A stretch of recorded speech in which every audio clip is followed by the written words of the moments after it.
What's going on, Packer fans? Welcome into an all-new episode of the Pack a Day podcast. I am joined once again by the one and only Sam Monson. You can follow him on Twitter at PFF_Sam. Of course, he is PFF's lead NFL analyst. You can find him as the co-host of the PFF NFL podcast, which you can also find on Twitter at PFF NFL Pod. Sam, welcome back. We talked about maybe one of these days we'd actually get to talk about a Packers win. This is one of those days. How have you been? And walk me through what you saw from Packers Rams against a really, really great Rams team led by Brett Rippon. Right. Yeah. Guy so good that they had to cut him before next week, just in case there was any danger that he saw the field again. Look, good week for the Packers. They win a game. But as you say, you got to bear in mind what the opposition was. So they did a great job. They got a win. They took advantage of what was in front of them, but Brett Rippon being in front of them was a pretty important part of that. Yes, very much so. And as you mentioned, he was ultimately released. Carson Wentz is now in his place. What did you kind of take away from this game? Even though we've kind of been talking all week from a Packer side of things of you have to take this game with somewhat of a grain of salt. There's some fool's gold that's going to be incorporated in this because of the whole Brett Rippon and just kind of the situation the Rams were in this game. Was there anything that you could take away from this game from a Packers standpoint that you felt was progress, something repeatable moving forward? Anything that stood out to you? Yeah, I mean, it wasn't I thought the game plan was really good, first and foremost. I mean, anytime you come out of a game like that, okay, it was a Brett Rippon-led Rams team, but it also still had Aaron Donald on it, right? Like, there were still players there that can do damage and make things happen, and anytime you come out of a game featuring Aaron Donald, in which Aaron Donald was not a particularly important part of the game, the chances are the game plan to take him away was pretty good, and it worked, and it did a job. And I think when you sort of watch Aaron Donald snaps, that's exactly what was taking place. They did a really good job of getting the ball out of Jordan Love's hands on a lot of plays quickly.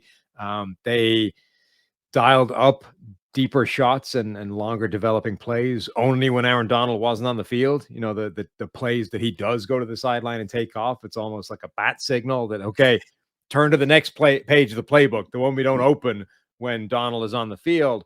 So those things collectively, I thought, were pretty good. That the game plan was good. They executed it pretty well.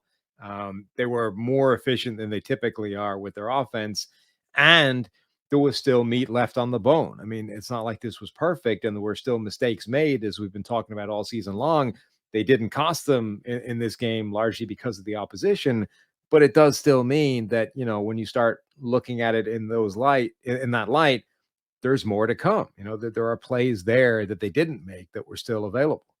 Yeah, I think that's a key takeaway from this one for me too. And specifically, the bizarro offensive offsides penalties on fourth downs. You had two big fumbles by Aaron Jones and Dontayvion Wicks, and you had a missed field goal by Anders Carlson. It felt like there was a lot of point production that was still left out there that I think just cleaning up a couple small things, hopefully you can kind of get that point production moving forward. And kind of speaking of Aaron Donald, I know it's not apples to apples from a same position standpoint, but this is a team where Max Crosby literally beat them all day long when they faced the Raiders. Aiden Hutchinson caused numerous problems when they faced him just a handful of weeks ago. So to see Aaron Donald across the field and know, all right, that guy has the same potential to wreck at any given moment. And as you mentioned, just kind of making sure he stayed in check. And I thought the step from Jordan, kind of going back to that Detroit game where against Aiden Hutchinson and the Lions, I didn't think he did as good of a job of getting the ball out of his hands. And maybe that part of that is game planning as well. As you mentioned in this one, the ball did come out of his hands quicker. They were aware of Aaron Donald. They had a plan for it, and it worked much better than it did against Crosby and Hutchinson.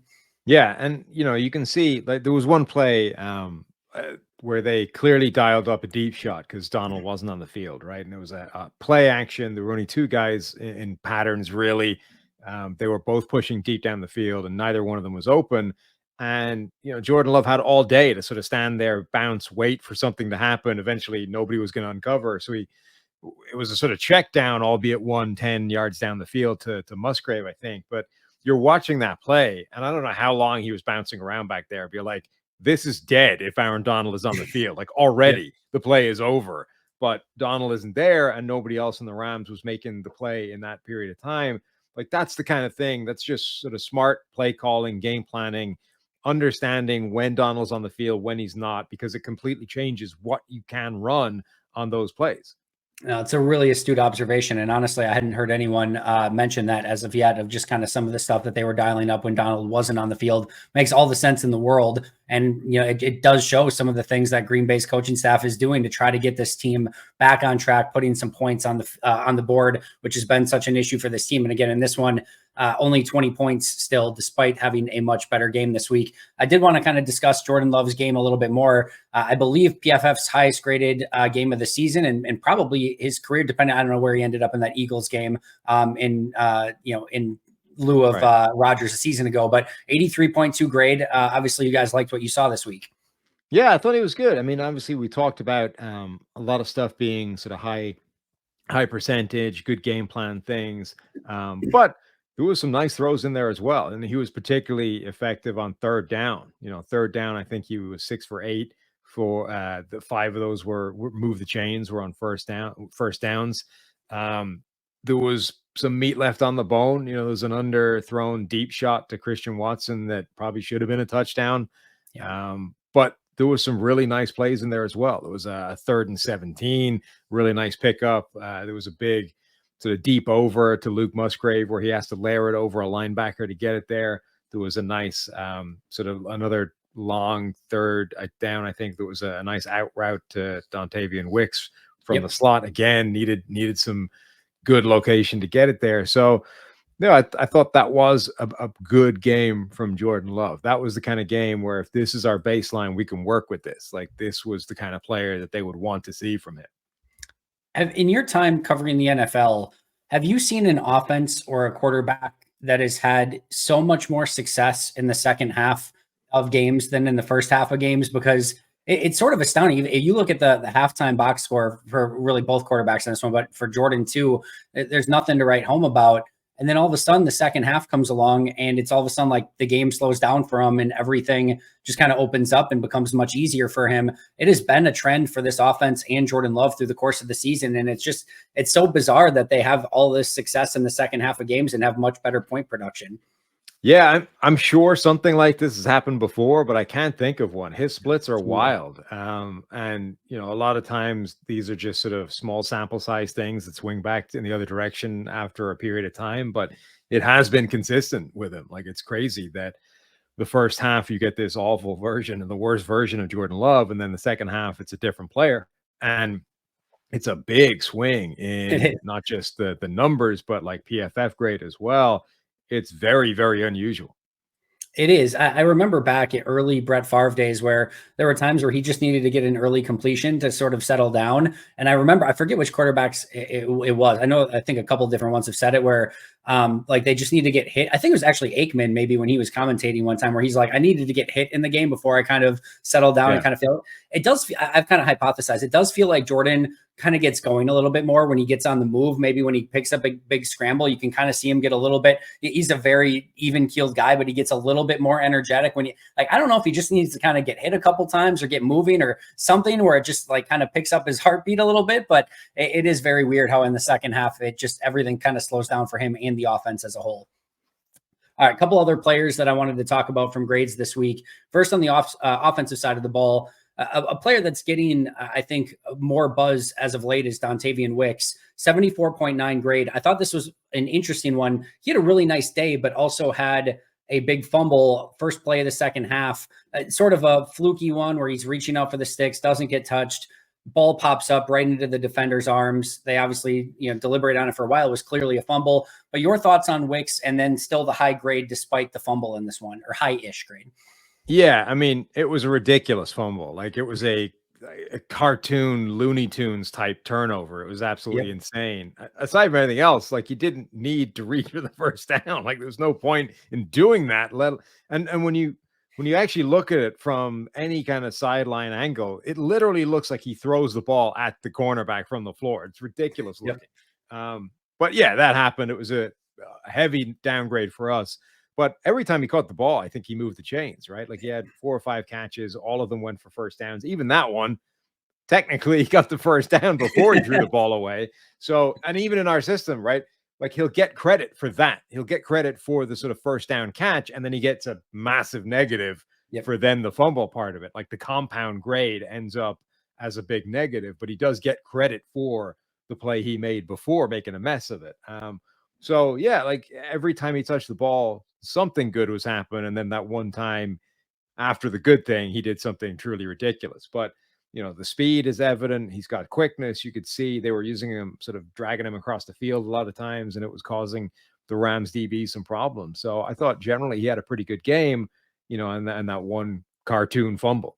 Yeah, I think I posted the clip of Yakety Sax as soon as that happened, because it was one of those, like you said, right out of a circus or cartoon or whatever it might be. But he's been a fun player, just kind of his release package, some of the things he does at the top of the route to get open. He had kind of a little crossover move that he had on one. But yeah, he had a drop last week near the goal line, which was one, again, that stood out. And most of the time he's been making the most of his opportunities. These last 2 weeks, the drop on in the red zone and then this fumble, it's tough for a rookie. I don't know if you saw the clip, but there's a great clip of, he kind of goes off the field with his head down immediately following the fumble, and Aaron Jones races out on the field and picks his helmet up and like shakes him off, which is just classic Aaron Jones. I think there's something there with Dontayvion Wicks. I think Green Bay is going to get him on the field more. And as long as he doesn't, hilariously cough up the ball to the other team, I think he's going to be probably in a good spot moving forward.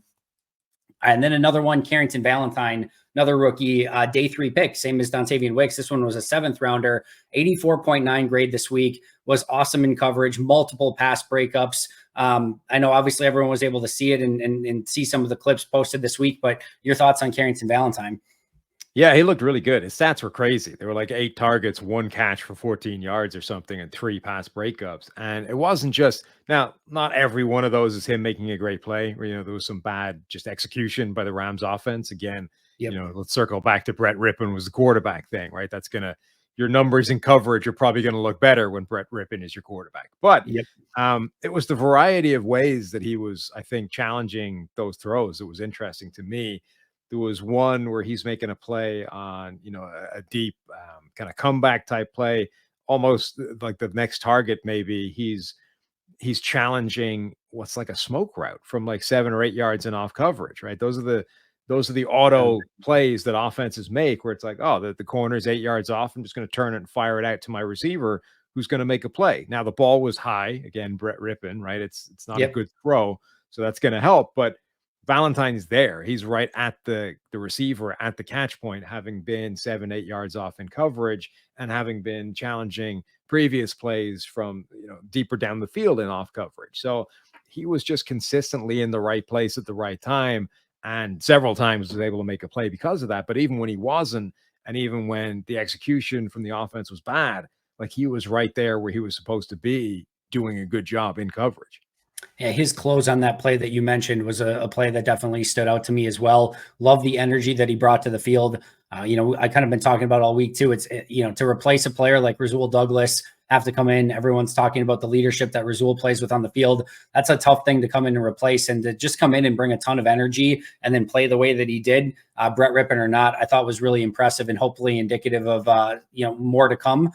He had a tough week a couple weeks ago against Denver, and Russell Wilson gave up multiple first downs, and you didn't know how he was going to respond to that and kind of bounce back. I thought he bounced back in a big way, and hopefully, again, that's a big positive for him moving forward. Yeah, definitely.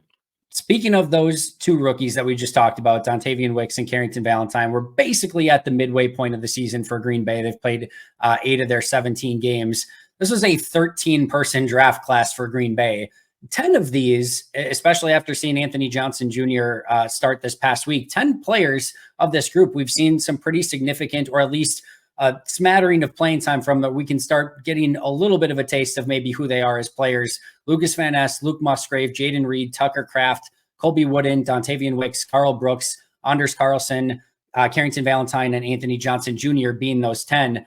I will let you take this in any direction that you want to take it through the basically halfway point of the season. Your thoughts on this Packers draft class so far?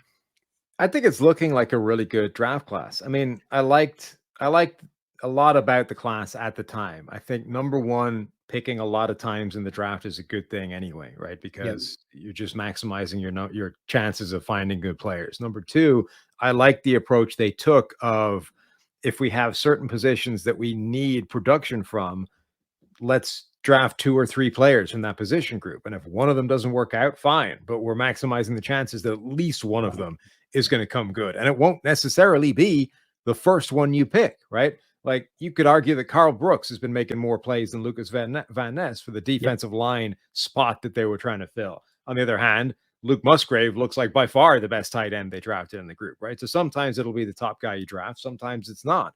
But taking that swing multiple times is ensuring that you're going to get something of use out of that group. So I like the way that they approach the draft generally. And then I think we're seeing, the benefit of that sometimes the guys that are doing well is simply because they drafted that many times. And sometimes they've maximized the ability to get production out of spots that they absolutely needed it to. And then the one other thing that I guess stands out is, look, they are rookies after all, right? And almost Yeah. all of them are going to be making some mistakes somewhere along the line. And when you need this many rookies playing, period, just on the field, I think you're going to get an inevitable volume of mistakes. And that's part of what's defining this Packers team right now. Like the youth movement are going with so many young players.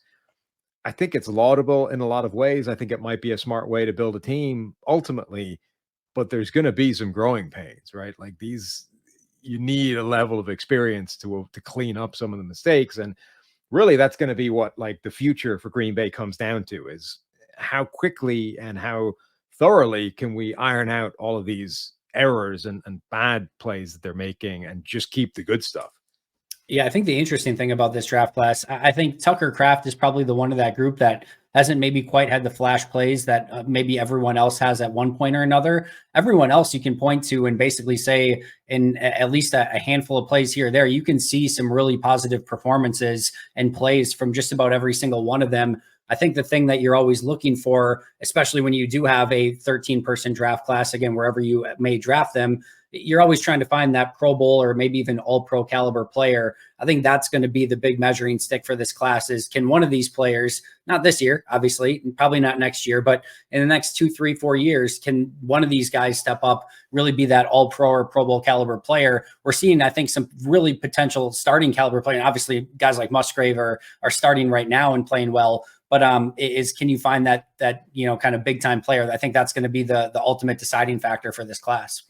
Yeah, and that's one of the deciding factors of sort of teams generally, right? Is you Yep. can do a lot with average players, you can get quite a long way, but sooner or later you're going to need the stars to emerge, and like that's been the weakness of this Packers team at the moment. And even some of the star players that we know they do have are not playing at that way at the moment. Guys like Jair Alexander is not playing at the star level we know he's capable of. So that's always, I think, a big kind of determining factor of how good a team is going to be overall. Correct me if I'm wrong. I know the Athletic did something similar. Did you guys put your midseason first and second team together yet? Yep. Yeah, and if I remember correctly, I don't think there was any Packers on that list. I understandably so. I don't know of anyone that would have been in the conversation. Gary probably didn't play enough. Right. I don't think anyone else would be in the conversation. But were there any Packers that were in that conversation that you know of that when that list got put together? Yeah, I can't think of any. You're right. Gary would be, I think, the closest one, and playing time plus the fact that there's like 6 other edge rushers all playing out of their minds probably would, just keeps him off that list at this point. Yeah.